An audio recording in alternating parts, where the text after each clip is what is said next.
I started special care nursery in Cardinal Glenner Children's Hospital in 1963.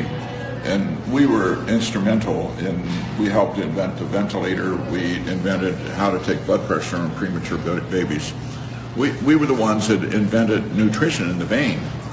We identified the need for magnesium, the need for zinc, the need for copper. Wow. And we did it with metabolic beds. We did every intake and output and did these things. So we were a leader in the field of neonatology. The hospital still is a leader in the field of neonatology.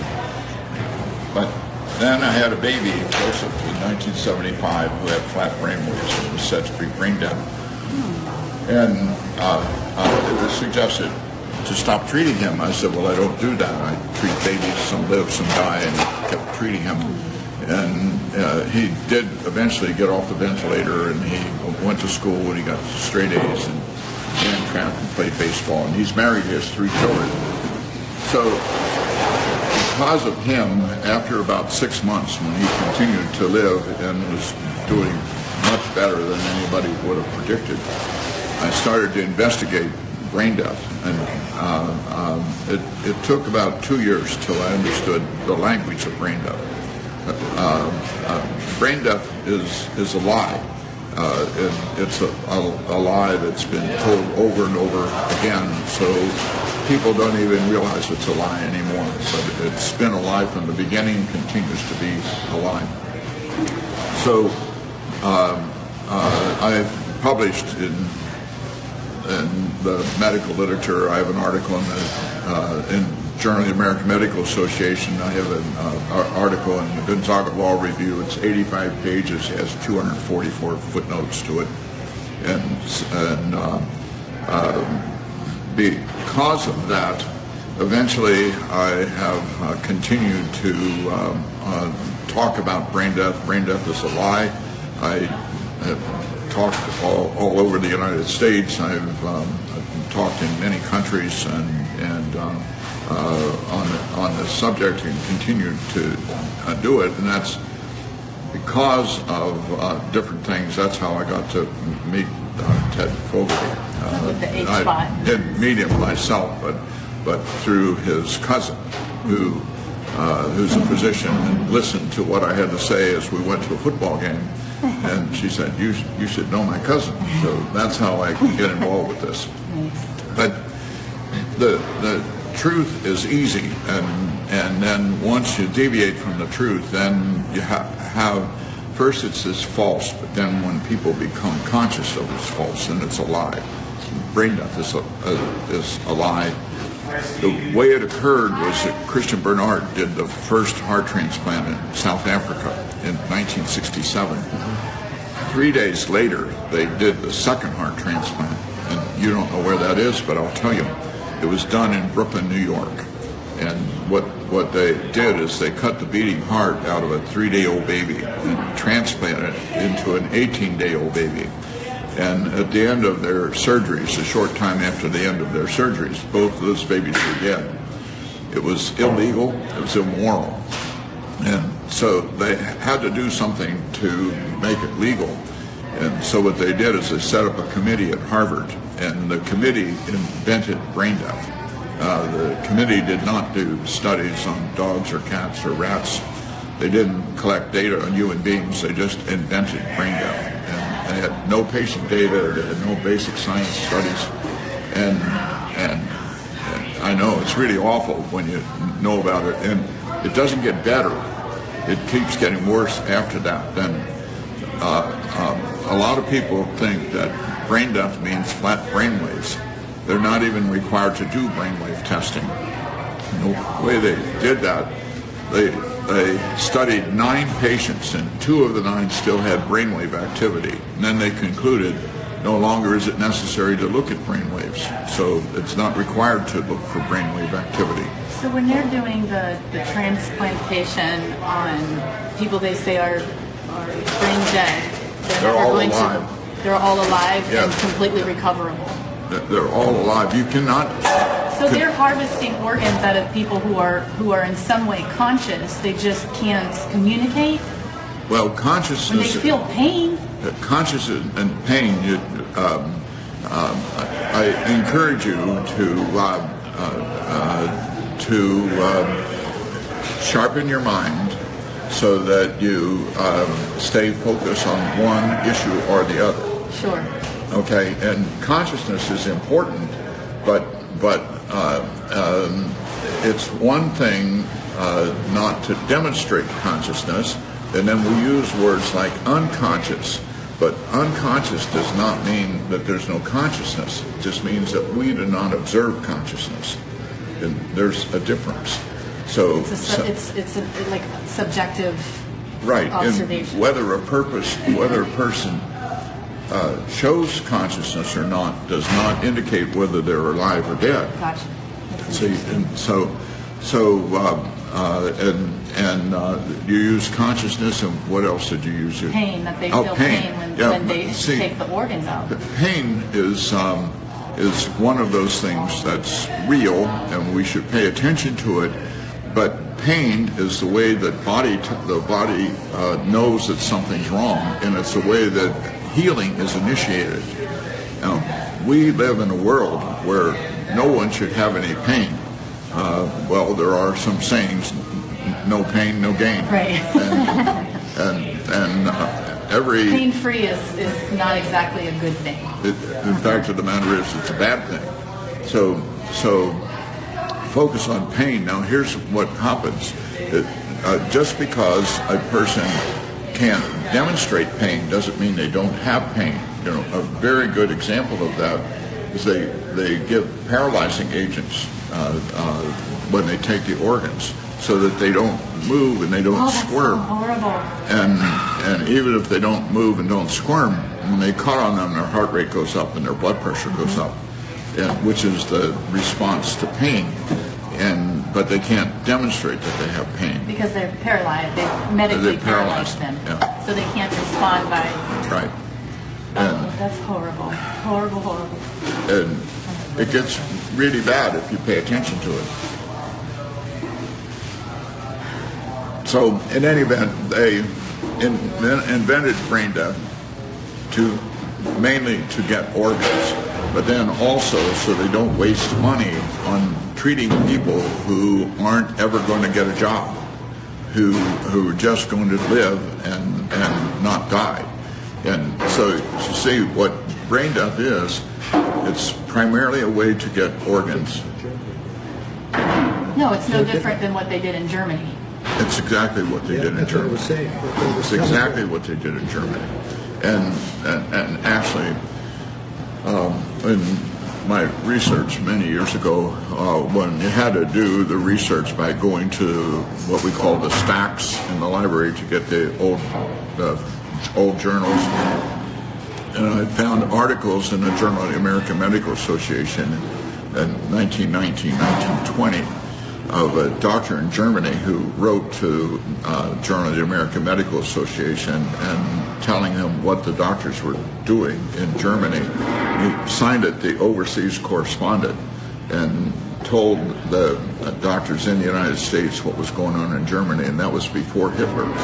So in many ways, what's going on in this country is very similar to what was going on then.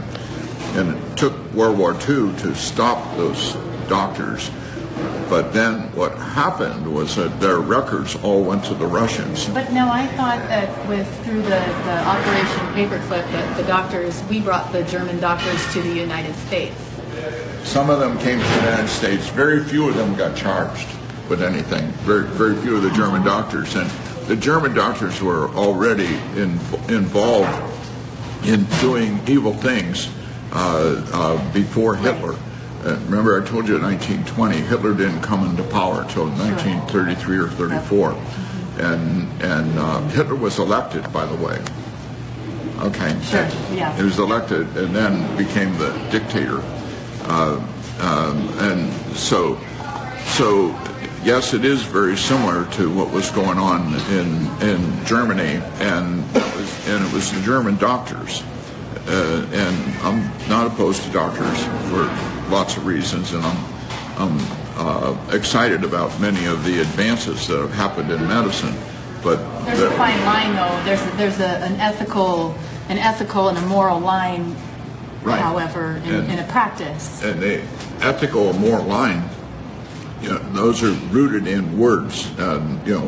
One is Greek and the other is Latin, and they are very similar in the sense that they both revolve around how one ought to behave.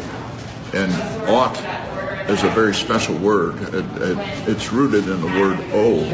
So it's how the doctor ought to behave because he owes it to his patient to behave in a certain way. So ethics and morals. And so what they've done to that, and like when I went to college and to medical school, I learned ethics. And I also studied biology. So, and biology is a study of living things. Ethics is how one ought to behave. So what they've done is put together bioethics, and they're like water and oil. They don't mix. You can't mix when you're studying what's already set in place. That's biology with something with how one ought to behave. So you put them together and you get something that you can do anything you want with it, and they do. There is actually no meaning behind that. No, bioethics do what you will. is a field that they are not ethicists and they're not biologists. They are people who are trained to carry out something, and the way that brain death works is that they get the clergy and the people in pastoral care and to get involved, and then in organ transplants they have a designated requester, and a designated requester is usually a very nice person who dresses nice and befriends the relatives. Can I get you a cup of coffee? Oh, I know this has to be terrible on you. We'll do everything we can to help you. And all of that is part of getting them indoctrinated procurement to get their organs. And I need to go take a shower. see, and you cannot get any organs from a cadaver. Every organ that's transplanted is a healthy organ, and you can only get healthy organs from living persons. You cannot get any organs for transplant from a cadaver. That's why you don't put it on your license. And the things I'm telling you is that you are not allowed to hear, and because if you hear it, you will be upset, as all three of you are upset, and rightly so. You should be upset because whose organs do they want?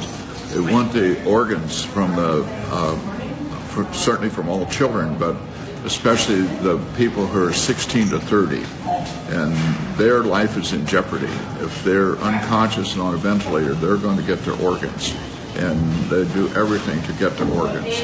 And once the organs are taken, you can't bring them back to life. And so what they do is they tell the relatives, well, your daughter Sally would really like to do something good, and this is a way to make something good out of this tragedy, or your son. And while they have been getting organs from accidents and gunshot wounds, they now get more organs from overdose of drugs than they do from accidents and gunshot wounds combined. There are 8 deaths a day from overdose in Ohio, and they get their organs is what they want. And so what are they doing? They're giving the policemen the Narcan to counteract the drug, which gets them into the emergency room, but it doesn't save their life. It gets them in the emergency room, and they still get their organs. And so... It's so diabolically disgusting. Oh, it really is. See, it's so bad. It makes sense. And I can't even... It's making sense. Oh my gosh. It's making sense. Yeah. now, just part of why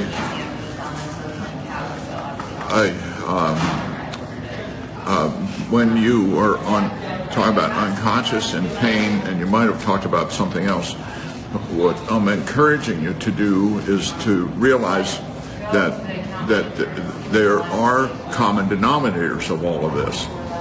The common denominator is that each person is unique and unrepeatable and special.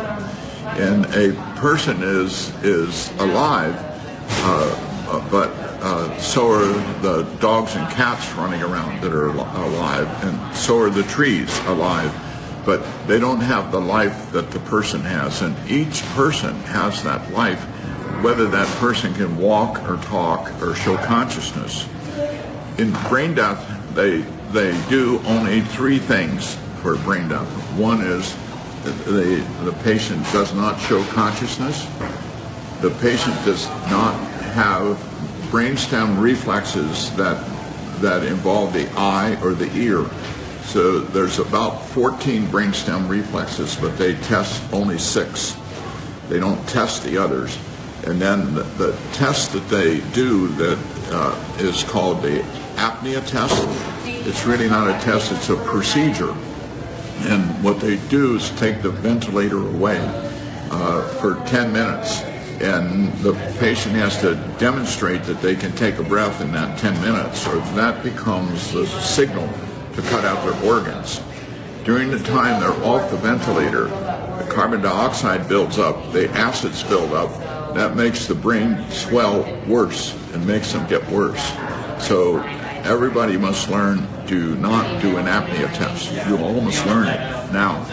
And you have to know it. I hope you never have to use it on your relatives, but you need to learn it. Do not do an apnea test. No one should ever have the procedure of an apnea test.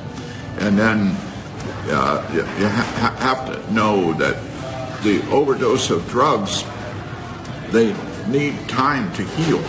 You know, right now, and I got a text as I was coming in from the father of a girl in Canada, Takesha McKitty.